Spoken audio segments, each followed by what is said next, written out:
আয়োজিত আজকে মে দিবসের ধর্নাঢ্যের উত্তর সমাবেশে উপস্থিত আছেন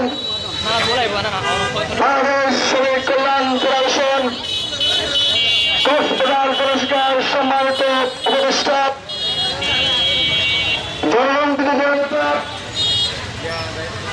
শ্রমিক বন্ধের নেতা জনাব নূর হোসেন সিদ্দিকী উপস্থিত আছেন দক্ষিণ কক্সবাজারের সিংহপুরুষ এই অঞ্চলের গ্রহণযোগ্য আন্দোলন বাংলাদেশ শ্রমিক কল্যাণ ফেডারেশন অধিকার সম্মানিত প্রধান উপদেষ্টা জনাব মাওলানা আবুল ফজল সাহেব অন্যতম সাহেব বিশিষ্ট সাংবাদিক ও শিক্ষাবিদ জনাব রায়না নওয়াজ উপস্থিত আছেন বাংলাদেশ শ্রমিক কল্যাণ ফেডারেশন কক্সবাজার পুরস্কার সহকারী সেক্রেটারি ইন্ডিয়ার কৃতি সন্তান জনাব মোহাম্মদ শাহজাহান যারা কক্সবাজার বিশেষ সম্পাদক জনাব সৈয়দ ইসলাম বাসক উপজেলা শ্রমিক কল্যাণ ফেডারেশনের নেতৃবৃন্দ ইউনিয়ন নেতৃবৃন্দ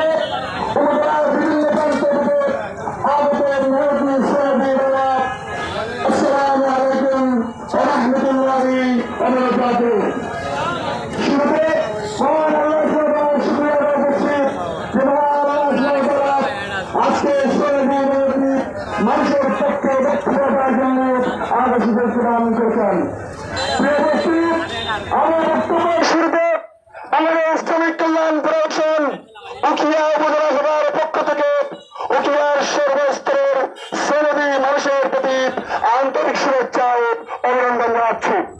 প্রিয় উপস্থিতি, আপনারা নিঃসন্দেহে জানেন বাংলাদেশের স্বাধীনতার 53 বছরে এখনো সৌদি আরবের নির্যাতন বন্ধ হয়নি, সৌদি আরবের অধিকার নিশ্চিত হয়নি। অবশ্য স্বাধীনতার মূল মন্ত্র ছিল বৈষম্য নিবাদ যাক, শ্রমিক নির্যাতন নিবাদ যাক। প্রিয় উপস্থিতি, আজকে আমরা বক্তব্যের মাধ্যমে সরকার সহ কর্তৃপক্ষকে দাবি জানাতে চাই সৌদি মানুষের অধিকার প্রতিষ্ঠা করতে হলে ইসলামী শ্রমনীতির বিকল্প নেই।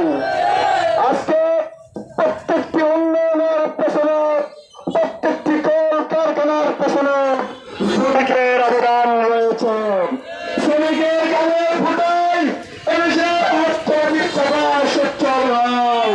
এই শ্রমিক মানুষের অধিকার বৈষম্য তৈরি করে বাংলাদেশ শ্রমিক কল্যাণ ফেডারেশন ঐক্যবদ্ধ টেকনাফ থেকে বিদ্যুৎ, রূপসা থেকে পাকুড়িয়া আজকে আমরা শ্রমিক আন্দোলন করে যাচ্ছি। পরিস্থিতি কথায় কথায় শ্রমিক সবাই বন্ধ করতে হবে। সমাবেশ আমরা জানাই দিতে চাই আজকে পরিবহন সেক্টরে পুলিশের পক্ষ থেকে, প্রশাসনের পক্ষ থেকে হয়রানি করা হয়, সেই হয়রানি বন্ধ করতে হবে।